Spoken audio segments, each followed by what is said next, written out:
Occupational therapy is really interested in what people do to get through an average day. So we're really interested in meaningful activity at its very heart. We're interested in three main areas really. So if someone sees an OT, the first thing we'll do is talk about how they look after themselves, so self-care. So that goes from the very basics, so can someone get up, get dressed, get washed, can they cook, can they manage their daily routine, so real basics, to quite sophisticated, can they manage childcare if they've got children, can they manage to get themselves out the door to work on time, things like that. So everything about looking after yourself. The second main area is what we call productivity, which sounds a bit grand, but is actually about what do I do during a day that I'm good at and means something to me. So it's a meaningful activity. So going to work is the most obvious example. Not everyone enjoys work, but it is something that gives a sense of purpose.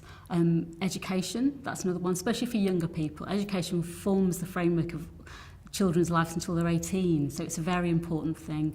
And the third one is really training, any sort of training or schoolwork or courses that people are doing. The third main area is one that a lot of people don't pay attention to, but we're very interested in, which is leisure. People who are unemployed or mentally ill often have a lot of leisure time and often don't know how to use it because they don't feel great and they're thinking, I've got a whole day, what am I going to do with that day?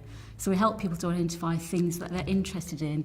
And actually we're very interested in enjoyment. We're interested in what do people do that they get pleasure out of. So we help people look at hobbies, we help them look at things that structure their day that aren't necessarily paid employment but that give them pleasure and make them feel good about themselves.